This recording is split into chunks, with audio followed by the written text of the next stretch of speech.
Okay, over to you, Fazna. Thank you so much, Simon. Hi, this is Fazana. I just want to introduce our presenter. I just want to mention that we were supposed to have two presenters today, but unfortunately one of them canceled it 2 days ago because of emergency situation. And now I'm going to introduce Bronwyn Horne. She is the academic head at the Animation School South Africa and is currently completing her PhD in the Wits School of Art in Johannesburg. She holds an MA in digital arts. Her PhD research interest focuses on developing a hybrid animation technique using digital 3D animation, laser cutting, and the strata stencil animation technique. Her PhD short film, Economation, has been screened at 19 festivals worldwide. Thank you so much, Bronwyn, to be here today, and over to you. Thank you very much, Fazna. Okay, so I'm just going to share my screen. Okay, can you see my presentation? Yep. Okay. I'm just going to move this guy over there. Okay, can everyone hear me all right? Loud and yes. clear. Excellent. Okay, hi everyone. As Fazna has introduced me, my name is Bronwyn Horne and I'm here today to present my research by creative practice, which I'm completing at Wits University in Johannesburg, South Africa. Thank you to Fazna and Dr. Simon Payne for this opportunity to present my research on an international forum. Just a bit more relevant information about myself. You have mentioned my degree, so I do have a degree in fine art.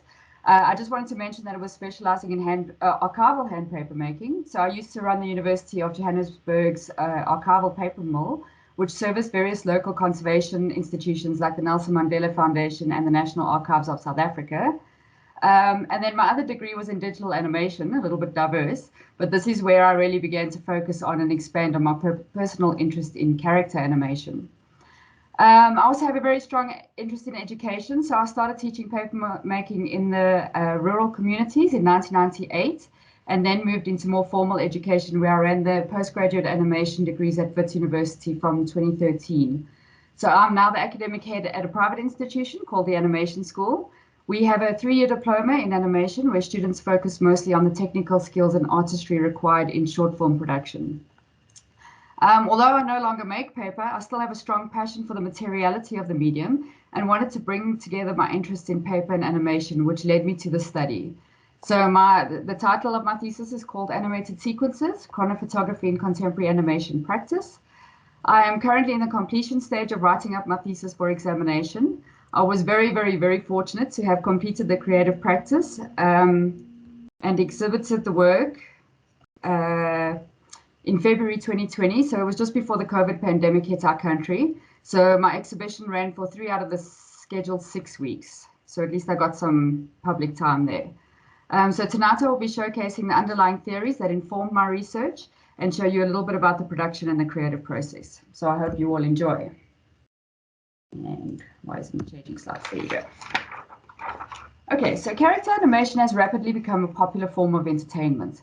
It's a diverse medium with a long history that has resulted in varying approaches, techniques, and styles. Classic cartoon-style animation is renowned for its absurdity, excessive style, and abstract approaches to representation. My interest lies in the movement in these cartoons, the imperceptible moments that are lost in standard viewing practice. Using techniques of chronophotography, my creative practice reveals the construction of animation for the viewer. It's about sequences, a series of images that question our understanding of a movement and the aesthetics involved in seeing more than one frame at a time. In doing this, I challenge the viewer to look at cartoons in a different way. What does viewing a sequence of images do to our experience and understanding of that image? An image that normally only remains on our retina for 1/24th of a second. My aim is to slow animation down, even freeze it in some instances, with the aim of transforming it from a process of illusion to a method of investigation. It's about making the imperceptible perceptible and raises questions about how images speak to us. Chronophotography was a photographic technique that was developed in the 19th century to help scientists study objects, humans, and animals in motion. They were able to capture fleeting moments, resulting in various kinds of sequential images or images of simultaneity, photographs that challenged our notion of how we read an image. From these photographs of movements, measurements could be taken and motion could be studied. It is a visual medium that forces the viewer to shift their modes of viewing to examine the mechanics of a movement. I am particularly interested in the work of Edward Muybridge and Etienne Jules Marie. In my thesis, I focus on their opposing approaches to their interest in movement analysis and present an argument for how their distinct representational formats influence viewer engagement and consequent readings of a work. Early photography was celebrated for its ability to arrest motion and depict a reality that we were unable to see truthfully with the naked eye. Edward Muybridge played a pivotal role in the evolution of the photographic instant. His 1878 images of a horse not only resolved the mystery of unsupported transit in the horse's gait, but offered the conditions for what cinema was to become. Arguably, his greatest innovation was how he approached Governor Stanford's request for a single image of his horse with all four legs off of the ground. He understood that in order to analyze motion, he needed to photograph a sequence of images fractions of a second apart, and his choice to present the sequence of these images to an audience assembled in a manner that suggests motion was even more critical. In my thesis, I explore modes of viewing practice through Muybridge's Animal Locomotion series of 1887. I argue that by using creative choices in the presentation of his images, it affects viewer interaction and subsequent readings of the work. Muybridge has continually been criticized for scientific authenticity. I recognize how he used his foundational artistic knowledge and pictorial traditions to condition the way he used the camera, seeking innovative methods for representing his photographic subjects in his motion studies. Contrastingly, Etienne Jules Marie was a medical physician, an inventor, and a scientist. His systematic approach led him to seek visual representations of a continuous recorded event, first through chronography, which were his graphic notations, and then through photography, inspired by Muybridge's images, which he then termed chronophotography. For Marie, photographs allowed the viewer to assess movements of the body visually, revealing the various positions of the body whilst enacting a motion. This was something that his chronographs couldn't do. But Marie was dissatisfied with the staccato effect of Muybridge's isolated phases of a movement. He was seeking a visible expression for continuity and the rhythm of a movement in a single image. By developing a photographic gun, he was able to capture a fluid visual expression of time and motion in his multi-exposed chronophotographs. He also developed a system of transforming his subject into a graphic representation, which you see on the bottom right of the screen, by focusing only on the joints and limbs, the parts responsible for movement. This method of simplification provided a clearer representation of the mechanics of movement. Calling them geometric chronophotographs, Marie went beyond scientific evaluation and provided the visual language for abstraction in art. As an animator, well over a century later, this visual language is captivating and enlightening as it illustrates the positions of a joint and a limb on each frame of a walk cycle, the flow, poses, and the timing of a movement. Although created for the purpose of scientific analysis, chronophotography inspired many modern artists interested in exploring visual approaches to representing movement. For instance, Marcel Duchamp's nude descending a staircase is a static image of movement, movement as an abstraction, an interpretation expressed in a painting. Similarly, Norman McLaren applied the concept to his film Pas de Dieu to fulfill his fascination for representing movement for movement's sake, something he called abstract ballet. He explores the notion of movement moving, asking the question, how do we activate this feeling and keep it active in our perception? Other artists such as Kupka, Balla, and Bragaglia, to name a few, all use aspects of chronophotography in their practice. Similarly, my interest is in chronophotography as a representational practice and the aesthetic opportunities it affords artists. Over the last decade, contemporary artists are again finding a new artistic interest in chronophotography by approaching modern materials and technologies to suit their own purposes and research. They are in some way continuing one or more of the inquiries of the 19th century chronophotographers through their own practice. There are many aspects that draw artists to chronophotography. In my research, it was the investigative nature that inspired an experimental approach and the development of a hybrid animation technique to circumvent the restricting conventions tied to the standardized process. It was also the visual aesthetic of specifically of Marie's multi-exposed images, something I wanted to emulate in moving image practice. I saw this as an opportunity to escape the traditional modes of cinematic representation, of viewing one frame at a time. In doing this, it raises questions about the mechanics of perception. So in other words, the camera's truth versus lived experience. I also felt that through applying the technique, there was a potential to educate the viewer on how animation is made by exposing the components that make up an animated movement. So, is there a relationship between chronophotography and animation? Other than being an indispensable resource that provides accurate images of how the body moves in an action, as well as information on the timing and duration of an action, it's not really used in any other way by contemporary animators. However, the sequential and superimposed nature of the images are commonplace in our practice. Analyzing movement in a frame-by-frame manner is what we do, but we are dealing with a lot more than what the audience sees in the final product. To put it simply, instead of seeing one man picking up a pencil, we need to keep a version of this man in our mind on every frame of the animation, or at the very minimum, the keys and breakdowns, much in the same way that Mari's images do.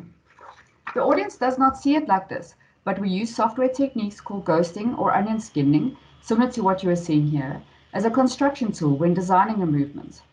But the process of revealing motion is not generally used to inform the aesthetic or conceptual nature of an animated work.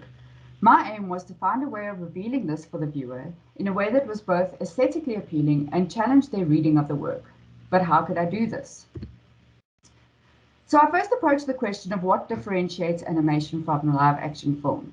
They're both cinematic projections of moving, talking characters in some type of narrative framework. I argue that one of the key factors lies in movement itself. How do animated characters move? What makes them different? This led me to investigate how animation emerged as a practice. I do this by looking at one of the key role players, Walt Disney, and how he innovated techniques and practices to develop it into a viable commercial business model. I compared Disney's approach of realism or verisimilitude in animation with the abstract approach of the Warner Studio. I argue that while the Disney style was prolific, innovative, and to some degree established the medium, it created an emphasis on realism and other elements rooted in classic Hollywood cinema. Warner deviated from this approach, creating a fresh new style to animation, one that was dynamic, experimental, and skillfully elusive. The less constrained Warner Studio gave rise to some pivotal figures in animation, allowing them the freedom to explore their craft. Tex Avery and Chuck Jones are arguably some of the finest directors in animation history. With Avery's philosophy of anything can happen in a cartoon, and Jones's focus on character personality and innovative approaches to movement representation, they reacted to Disney's innovations, resulting in some of the most influential work in the animated medium. Smears, multiples, squashes, and stretches, these abstract and humorous approaches to movement representation are fundamental to what made these cartoons so memorable and differentiated them from live-action film. But their construction goes unnoticed because they are presented to us at 24 frames per second. Some of these techniques are only on screen for 1 or 2 frames, making them imperceptible to the viewer. So how can this be exploited? What aspects of chronophotography can offer opportunities to explore these nuances of animation that are imperceptible to an audience? Chronophotography and animation bear an inverse relationship. One is a static image that isolates the phases of a realistic movement. The other uses chronological progression of images to mimic movement and caricature it.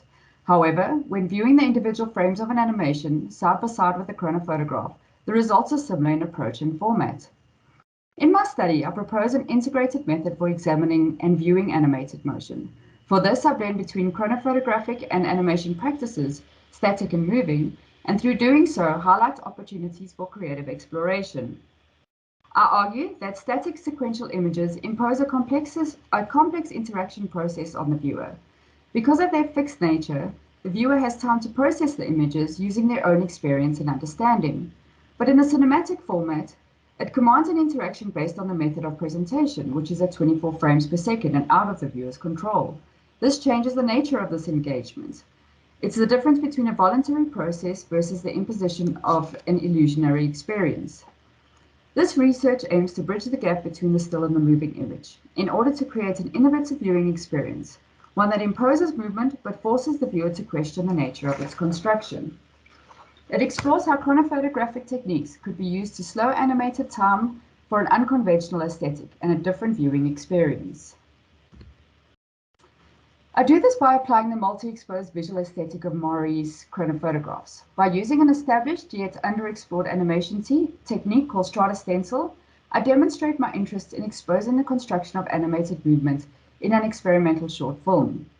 Developed by animator and artist Javan Ivy in 2007 as part of a stop-motion class requirement at the Pratt Institute, the strata stencil technique involves many layers of paper stencils stacked and photographed one at a time to create a paper tunnel-like effect. It's an experimental technique that has been used in a few different ways. In Ivy's traditional sense, using paper cutouts, which you see here, some artists have explored its potential digitally using programs like After Effects, and others that have tried more sculptural forms using perspex or wood. Ivy was inspired by the mind-bending strata cut animation technique made popular by filmmakers like David Daniels in the 1980s. Strata cut, which you are seeing on the left, is a form of stop motion where the animation is embedded in a mound of clay, where movement is achieved by slicing the thin sheets from the loaf. Because of the way the animation is created, which is sculpturally, the animator needs to have an instinctive sense of movement that is very different from standard animation practice. Strata stencil, which you are seeing on the right, uses paper cutouts for each frame of the animation, where the movement is constructed according to traditional animation practices. Each individual cutout or stencil is then filmed in succession using stop-motion techniques on a customized filming rig. This technique allows each frame to remain visible for approximately 1 second of film. Pausing the sequence at any point in the animation will display a range of motions similar to Marie's images or the ghosting technique used in animation software, rather than the single slice of life represented in standard animation practice. It is the ideal technique for analyzing the present and the past, a new approach for experiencing motion and methods of perception, and this is what drew me to the technique. For my film, I chose to use paper as a base for the animation. Strata stencil can be made from many other materials, like I've mentioned, wood or perspex, but paper was the most pliable, forgiving, and cost-effective. As a digital animator, this may seem like a strange choice, but my early career as an archival hand paper maker inspired the use of paper. Although I no longer make paper, the materiality of the medium will always resonate with me and incite my passion for art making. And believe it or not, there was a very small moment in this project where I considered making the paper for the film, until I did the math of how long it would take and the technicalities this imposed on the rest of the process. I also spent many years running a laser cutting company, so immediately the idea of combining paper, laser cutting, and animation intrigued me, but it didn't seem possible. And then in 2013, John Lewis released a Christmas advert called The Bear and the Hare. For the production of the film, they used traditional 2D animators to create the animation, which was then printed and laser cut frame by frame. Each laser cut character was then placed into a hand-built set and filmed using stop motion. The process was captivating. Using concepts and the aesthetics of chronophotography with a focus on cartoony animation, I was ready to embark on my personal project. And yes, that does mean I have been registered since 2014. It's been a while. Okay, so the creative work resulted in 2 key outputs. Together, entitled The Chronomation, it comprises of an experimental animated short film and exhibition that opened at the Wits Art Museum on the 18th of February in 2020. The film has gained much attention in the international film market, being screened at 19 international festivals and won Best Animation at the 3-Minute Film Festival in Santa Barbara. The film examines animated movements of characters from the golden age of American animation. Using shots from prolific animation directors of the era, I conduct a frame-by-frame analysis into the motion of their characters, much like that of Muybridge on his gymnasts. It was completed using a hybrid animation process that I developed to suit my interests and skill sets in digital 3D animation, laser cutting, and paper. Each frame was animated using Autodesk Maya. The characters were designed to share generic bodies to capitalize on the rigging process and remove the focus of the characters themselves. It was not meant to replicate the original. Because the film was never supposed to be completed digitally, and I mean lit and rendered, the characters were never textured. Instead, I rendered out black and white silhouettes to provide the information required for the laser cutter. I added a light full pass to provide the engraving information. The vectorizing process needed to be automated. There were just too many frames to craft by hand, and the laser cutter is very unforgiving on mistakes. The machine requires precise, clean vectors with certain RGB values, fills, and widths assigned to each. The constant back and forth process confirmed the experimental nature of the work, as it veered further away from the standard animation production pipeline. The film was only 2.5 minutes in length. I was working at 12 frames per second, but this equated to 1,900 frames to be processed. This meant each frame had to undergo 3D animation, rendering, vectorizing, and then laser cutting. Any mistake or broken stencil meant repeating the process again. The laser cutting process alone took up 15 minutes per frame. Cleaning and storage was also a big concern, as the frames had to remain in perfect condition for the filming, which only happened twice during the project. What became apparent that was like the main research concern about time, the production process was becoming a micro-measurement of time itself. When added, processing times accumulated from days to weeks and then months. Every phase in the production needed to be carefully planned and calculated to ensure completion. I just wanted to speak to the laser cutting part. So here we can see the laser cutting in action. The darker parts that you see, that is the engravings, which takes the longest to process. The cut lines are quite quick, but often create the most headaches. It is also quite a dangerous process. There's imminent risk of fire, so you cannot step away from the machine at all while it's cutting. So in addition to being labor intensive, you also have to waste a lot of time just staring at the lines cutting. Okay, so on the top right, you can see the laser cutter. It's a small little desktop laser cutter, which I actually also have next to me here. And on the left, you'll see the stacks of paper that I used to create the frames. I also had to keep very detailed records of the process frames for tracking and planning of the production. I was on quite a tight deadline because I had booked my exhibition a year in advance. So I had to make sure that I was going to meet it. And luckily, it was systematic enough to be able to track every part of the process. These are some of the stacked frames, completed frames ready for filming.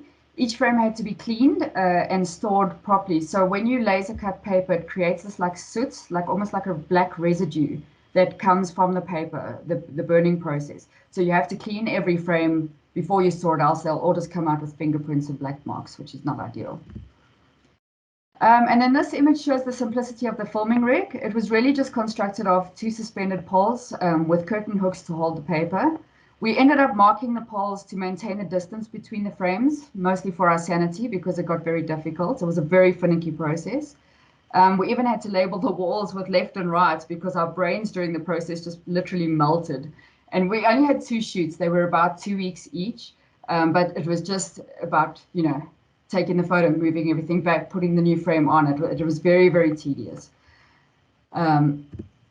Okay, so through identifying abstract methods of representing motion that gave meaning to movement, the strata stencil technique was used to expose the animation's construction in order to offer a novel viewing experience.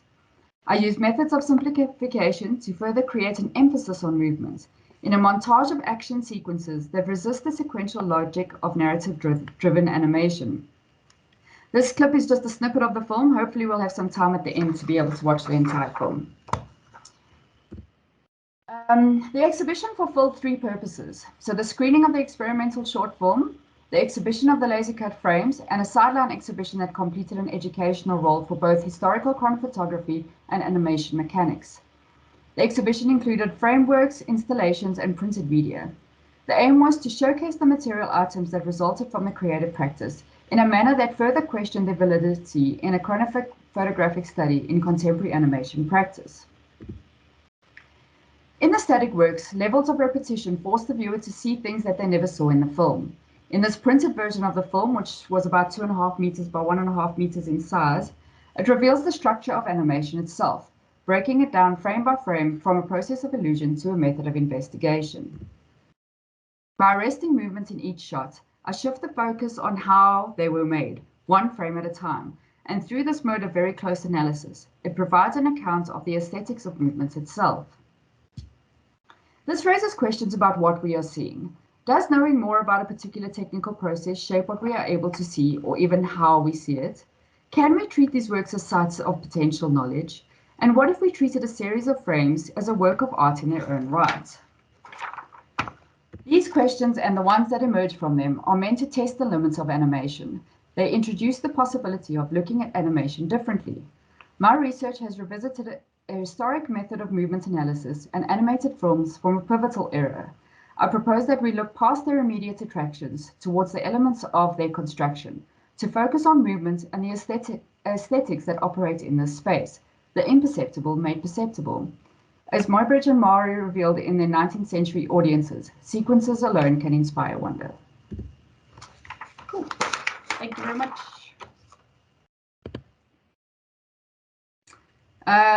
Would people be interested in seeing the film? I think that would be great, Bronwyn.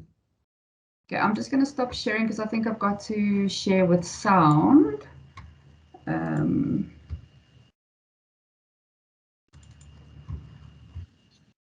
Okay, let me just...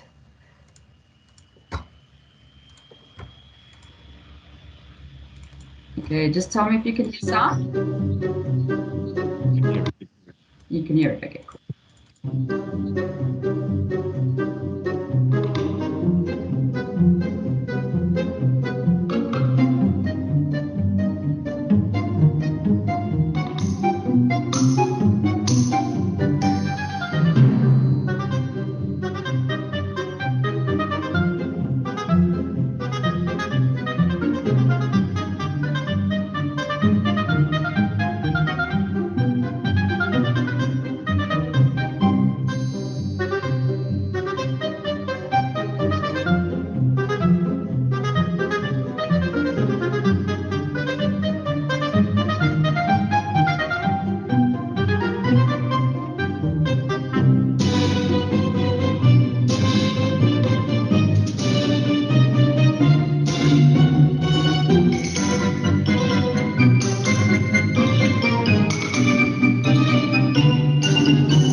Okay, so that is my presentation.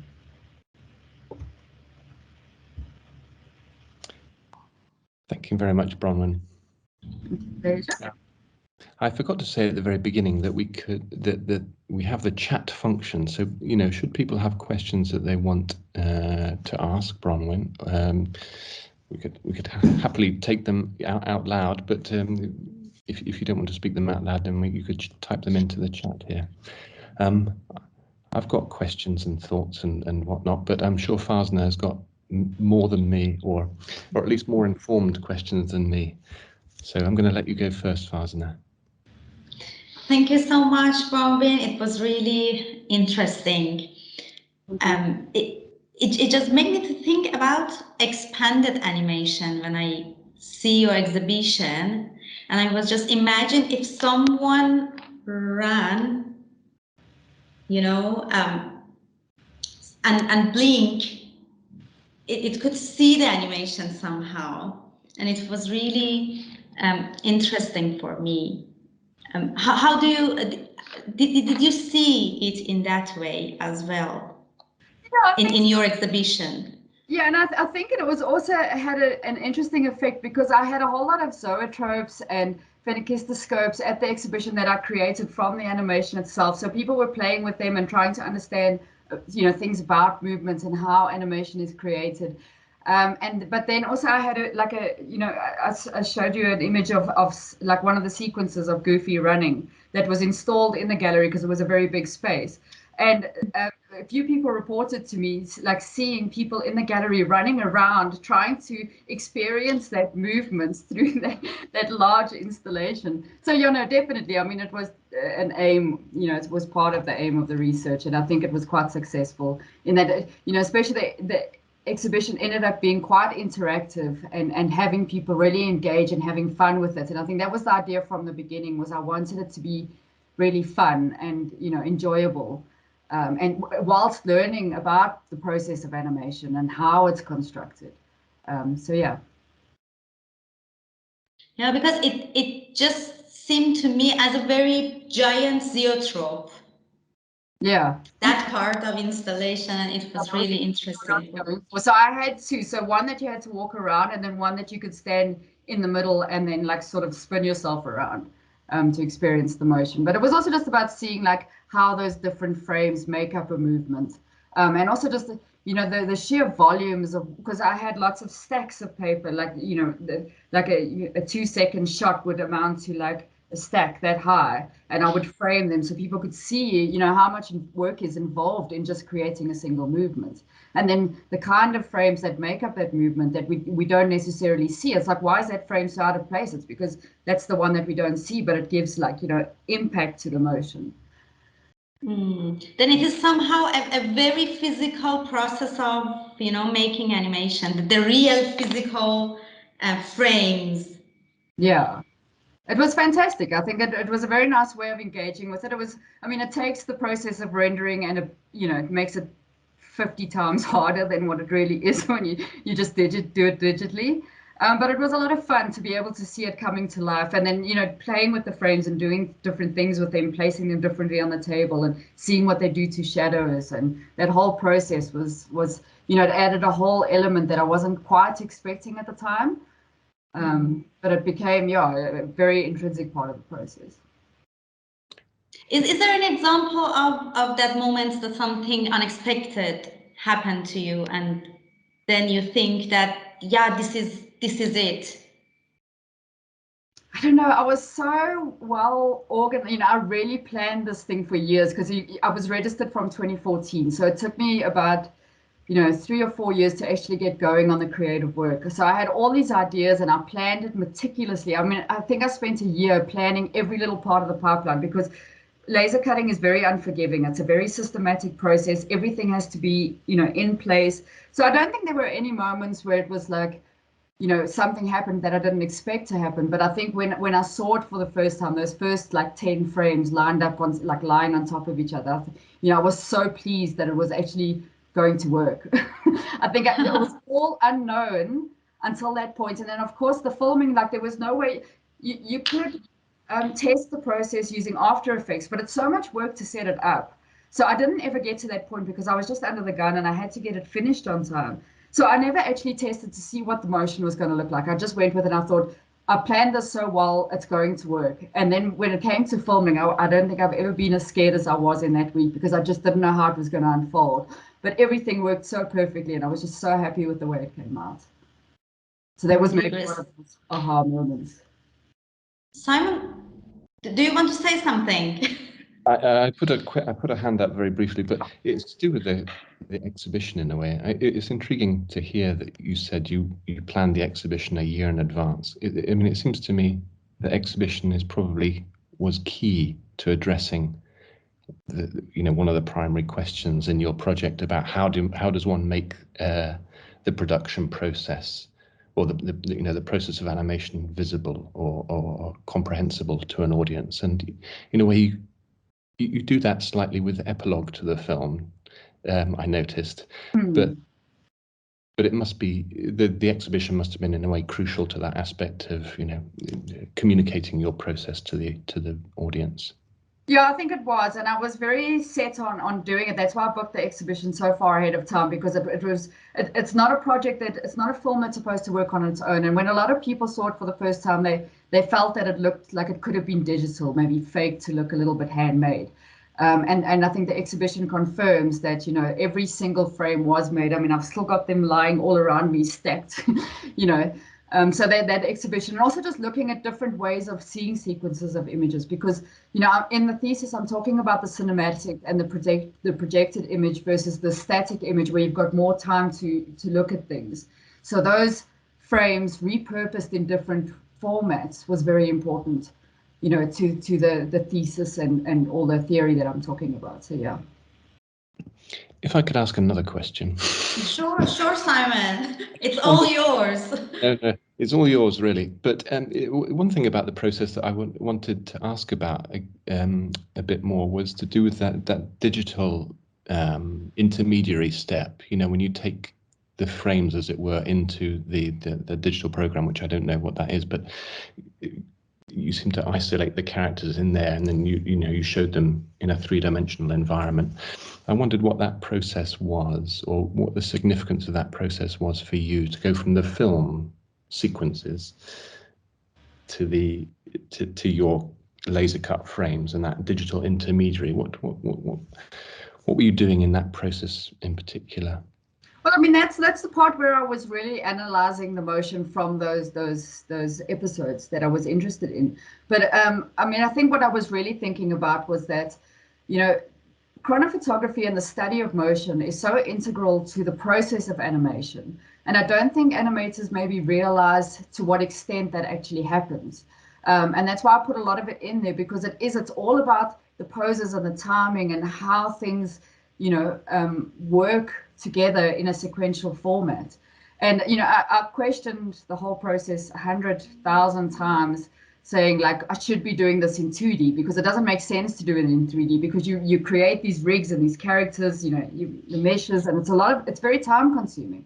But I'm not a 2D animator, so it was like, this is what I know, this is what I'm going with. And so, but once the characters were made and they were, you know, I just had to render out black and white images, it became very easy. But what I needed was those vector lines for the laser cutter to read, because it only reads vectors. So I needed some kind of information from those renders, and that's really, yeah, it was a lot of work to get to a few lines, but drawing them just wasn't an option for me. It wasn't my process. It wasn't where I was comfortable at all.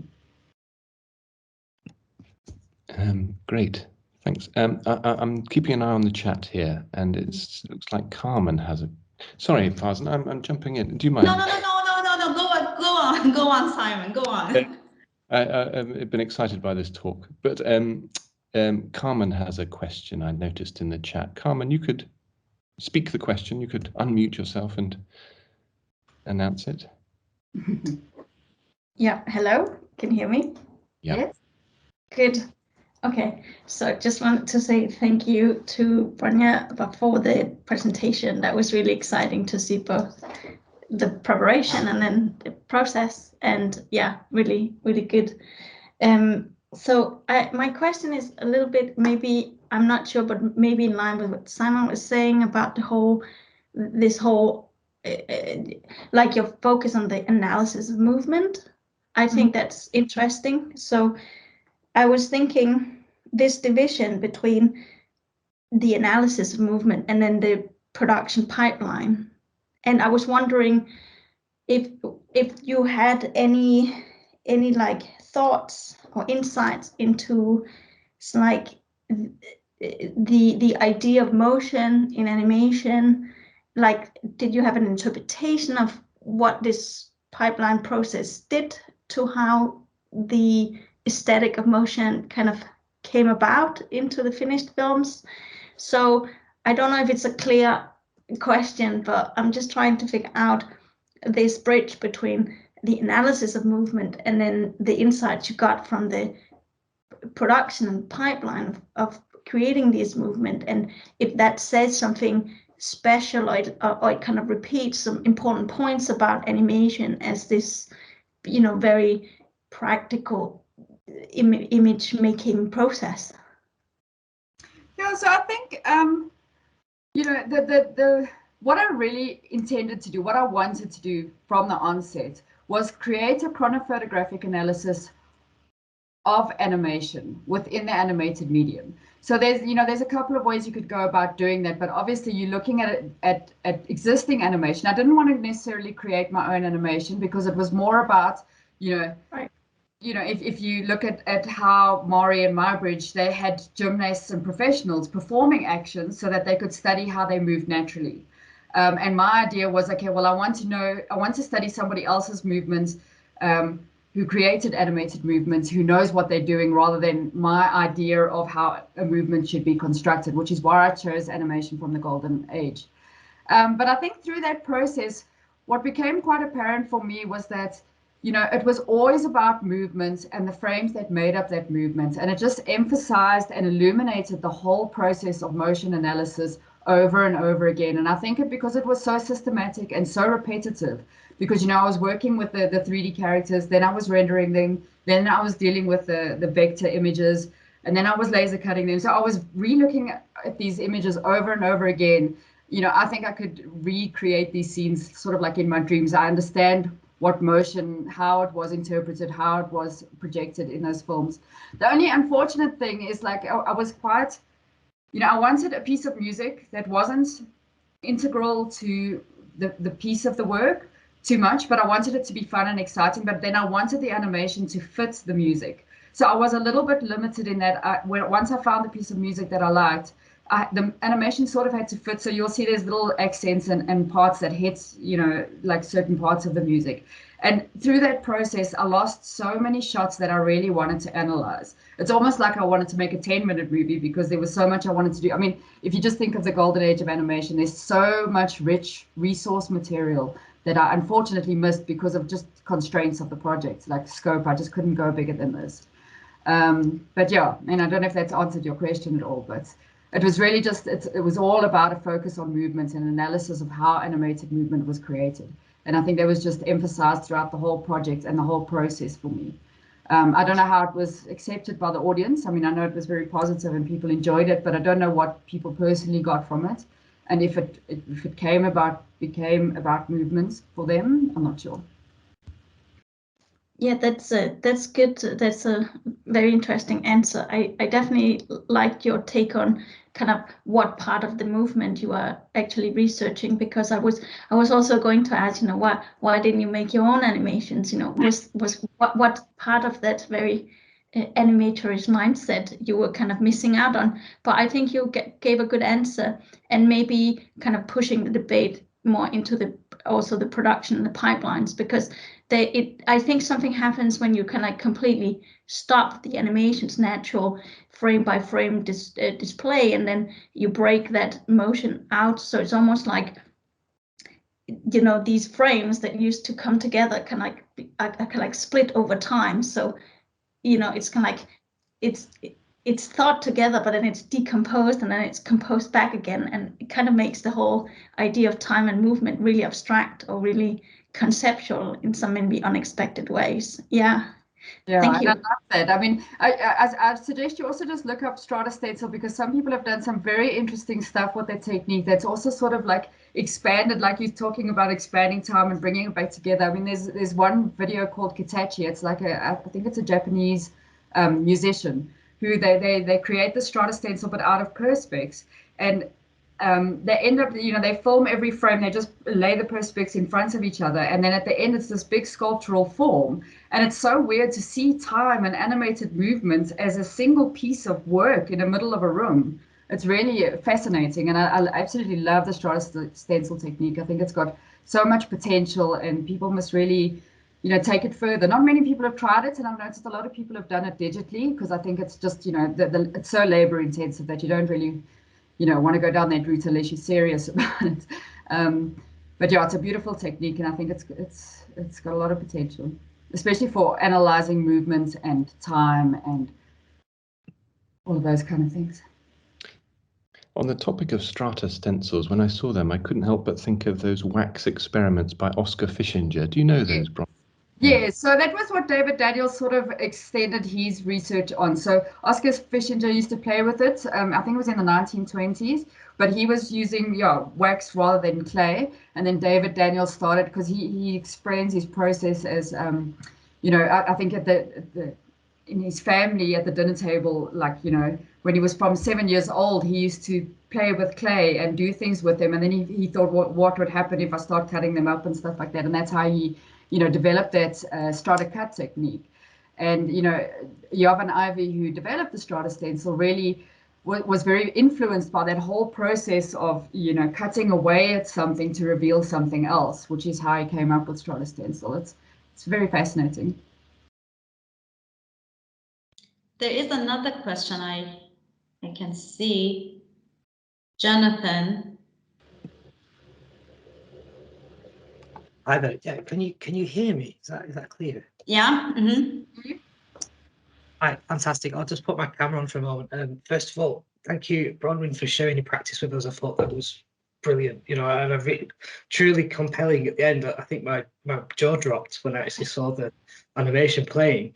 And I really love how it was quite a deep dive analysis into what's happening within the animation. Like you said in your talk, much of what happens on the screen isn't really seen. You could say it's felt, isn't it? Particularly with breakdowns. Very strange things happen between key poses, which I think your work started to kind of reveal that. And my question is, have you considered this technique as a kind of tool for onboarding or training new animators? For example, with an educational setting or as part of a pedagogy. Have you thought about that process? Because that's what really caught my eye. I thought, wow, for a new animator to actually physically see everything that's happening, it's like switching a light on, quite literally. Yeah, no, it is. And I'll be quiet, let you respond. It is something that I didn't really initially think of. I mean, I wanted an educational aspect to the exhibition, but more from like how is animation created, using like little devices like the Phenakistoscope and the Zoetrope. But one of my colleagues went to go see the exhibition, and when he came back, he was blown away, and he was like, everybody in animation who is marginally interested has to go see that exhibition. So I think for him, he had that sort of like experience of like, this is what it's all about. This is what people need to understand in order to, embark on the medium. And I didn't really think of that from the beginning. I think it was something that was sort of like a happy accident that kind of worked that way. But yeah, no, it definitely does. It's a huge educational aspect. And I think, there are animations that allude to that process of revealing their modes of construction for the viewer, to learn a little bit more about how animation's made. But some of them do it a little bit too conceptually, and I don't think people really get that. I think animators tend to like, I see what they're getting at there. But yeah, this makes it a little bit more practical and a little bit more, easier to engage with, definitely. Fantastic. Thank you very much. Thank you. Thank you, Jonathan.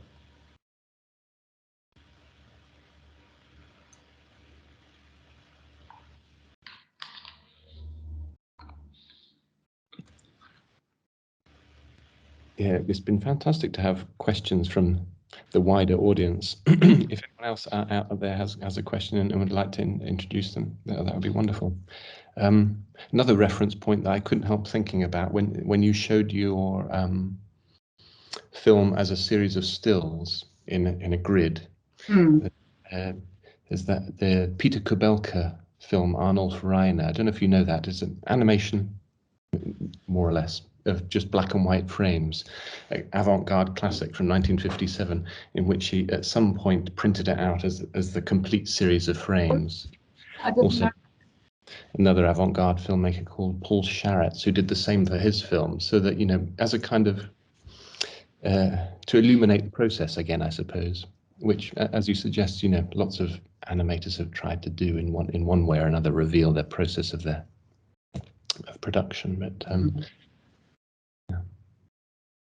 yeah, that one was quite a happy accident, and it really just came about because of the sheer size of the exhibition space. It was really big, and I was worried about filling the space. I mean, I had lots of frames, but I didn't have, like a ton of money to reappropriate them in different ways. I mean, I was cutting perspex, trying to get those expanded frames, and it was getting very expensive. And then we just thought of this idea of like, why not print the whole film on this giant piece of canvas and stick it on the wall? And it ended up looking so amazing. And it felt to me very much, it was very reminiscent of a Muybridge print, of where he would, separate those discrete images of a movement. So when in my thesis I speak about format and influences and methods of reading work, I think that really comes across, which, had the space not been as big, I might not have gone down that road. It was really just about how do I fill space really quickly, because I finished the film in January and the exhibition was in February, so I literally had a month to put everything together in order to exhibit it. It was quite tight. I suppose there's the depth you have in the picture plane as well, which I only just thinking about now. But in chronophotography is obviously has always been a two-dimensional medium, and that you see the sequence of events over a movement depicted over a sequence of still images, or indeed in one image. But in your film you have that kind of depth as well, which the depth allows you to show the sequence of images, but you do so through the illusion of three dimensions. Does that bring something additional or new to it? Yeah, possibly. I think what I was really trying to get at, I wanted the aesthetic of a Mari image, so those superimposed images of movement, and I didn't want to do it digitally. I wanted the material aspect to it. I wanted, to have something that was tangible. And so I think that, I guess, if you look at Norman McLaren's film, Net Pas de Dieu, where he sort of did it in the filmic medium. I think that's possible in animation, but that's not really what I was going for. And when I saw the Strata stencil, for me, it provided all the tools I needed to be able to recreate that aesthetic in a moving medium. The depth was tricky, getting the idea of like how many frames to keep visible, and because the parallax effect, so you couldn't have them too far apart from each other. It got very difficult. And then also the lighting, because too much lighting and direct lighting just caused shadows all over the place, and then you couldn't see what was going on. So that's why I kept it very monochromatic, to keep it very simple and a focus on movement, and to try to get that lighting working with that three-dimensional space so that you can get that feeling. And I think, it ended up working after a lot of experimentation and moving things backwards and forwards and trying different things, and it ended up working quite well. The superimpositions also seem to me as some kind of motion blur. Did you think about it as well? Not from the superimposition perspective. I think that happened naturally with the focus on the front frame. They did get a little bit blurrier as they went back, so it happened naturally, but it wasn't really an intention. Because I can imagine if there isn't any superimposition, maybe it would be a kind of jump from one frame into another. Yeah. Like when you flip, some images. Yeah, like a flip book. Yeah, exactly. Yeah, but also what that technique does by keeping all of those frames is it slows the animation down, and it was a little bit frustrating, but it was kind of doing what I wanted it to do, because it allowed you more time to experience what a movement was doing, like how a hand went up, how a run cycle worked. But it made it feel a lot slower, which I struggled to then time back with the music, because I timed everything to the music with just a single frame with the original footage, and it worked so well. And then when I did this technique, it's like, oh, no, it doesn't seem like it works anymore. But I think the visual aim that I had for that was to be able to analyze the movement, so it did work from that sense. Fasna, I can see that Carmen has another question, which is wonderful. I'm just wondering about, time-wise, perhaps we should have Carmen's question, and then we want to come to the end of our time. So Carmen, would you like to ask your question? Yes, thank you. Yeah, it's very nice to hear all this discussion. I really like it, all these thoughts and all the details that goes into figuring out the interesting bits. But yeah, I was just contemplating like your selection of animations, and I know you are interested in character animation, so it makes perfect sense that you chosen figurative animations. Maybe also partially because Muybridge used people, like he started with something we could recognize. So I was kind of thinking, maybe not in your final thesis, but were there any stage in your own research where you thought, what if you're not thinking in units, like, there's point A to B, and then that's the unit of movement I'm going to analyze. But let's imagine like Stan Brakhage treat it with your pipeline. I think what could that say something interesting? So how was your thought about the selection of films you choose? Like, was there did you have some ideas about other types of categories you could use? So I'm just curious to kind of figure out how you defined your scope, or what that process was for you. No, I think definitely. I think it was a lot bigger when I started, because I imagined there being a lot more abstract images, because I was thinking of the frame by frame approach when I started this project, and I thought that I would need like transitions between the actions, because obviously coming from a narrative background of how to tell a story, and now I had to like I'm just working with montage shots of action sequences, how to make them work and flow between each other. So I started looking at different abstractions and like morphing and transforming from one image to the other.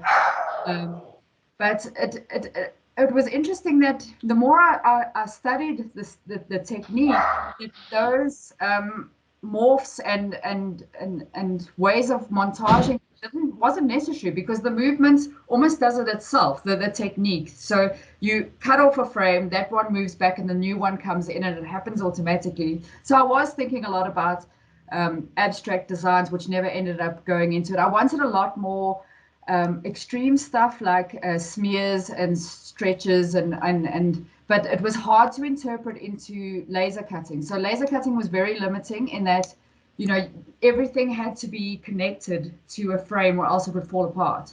So there always had to be something touching the side of the frame. A lot of the things just wouldn't work, because if you use, like, say, for the Dover Boys of Pimento University, where he's got that character Chuck Jones, where he has these very rapid movements and he has these massive smears. And unfortunately, if you have something that big on a strata stencil frame, it's just going to block everything. So you'll see there's a few times where I have these explosions to just try to get rid of a frame to bring on a new one. And that's the kind of effect it would have had, and you would have lost the whole feeling of the movement.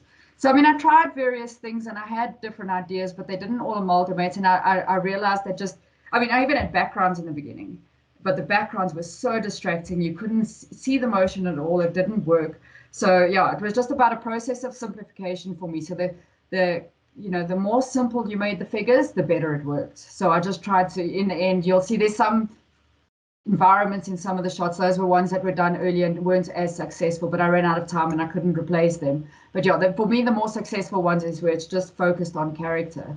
Obviously, there's lots of ways this could go. I see someone was asking about using it for fluid or smoke. There were a few scenes where I used smoke and it ended up looking beautiful. I didn't expect it to. I think that the thing you've got to be careful with is to keep that negative space, because the second you lose that negative space, you lose that whole depth and that flow of movement. So it's just about designing and thinking a bit around about, what exactly you want to test in this and see if it works. Thank you. Pleasure. Thank you. Thanks, Carmen, for your question. And well done, Bronwyn, for picking up that one from David, which I think it was kind of related there. Yeah, very much. Yeah, it was. Yeah, thanks. Fasna, I think time-wise, we should wrap it up now. Yeah. There's a question here from a guest saying, They miscalculated the time zone. It's wonderful to think that people are beaming in from different time zones. And this seminar series has only been going, this is the third session, but it does seem to be an international affair, which is wonderful. It is being recorded and it will be available, and Farzaneh will be able to tell you where. Yeah, sure. I'm going to put the link here. That's our YouTube channel, and you can find all the recordings in here. Yeah, and I just want to thank you again for organizing these presentations. You know, I do belong to a writing group, an animation writing group. I don't know if any of them are here tonight, but it's a very lonely process doing a PhD, and especially in a country where it's only me and another person in our institution who are focusing on animation. And I think, you know, these kind of forums really just bring us all together, thinking about a similar subject at least. So thank you so much for organizing that. They're fantastic. Thank you so much, Bronwyn, for being here today. And Simon, please, can you wrap the session up for us? Yeah, Bronwyn, thanks. That was a wonderful presentation. Ordinarily, when the previous sessions we've had at least two, or well, we've had three speakers. We had two lined up for today, but you've more than covered, more than captivated our attention for this slot. So thank you very much. It was very interesting, and thanks very much for the questions from people. I'm sure Farzaneh will be putting out a subsequent call for presentations from more PhD animation researchers. So watch the spaces where she publishes her requests for expressions of interest. We try and think about putting people together whose work kind of whose projects speak to each other. That's been the rationale so far, hasn't it? Yes, undoubtedly there'll be another one of these in due course. And yes, thanks all. The recording will, I don't know where I download it. I'll find it somewhere. I'll send it to Farzaneh, and then it comes online. But anyway, that's it for this one. Thank you very much. Thanks, everyone. Thank you. Thank you. Bye. Bye. Thank you.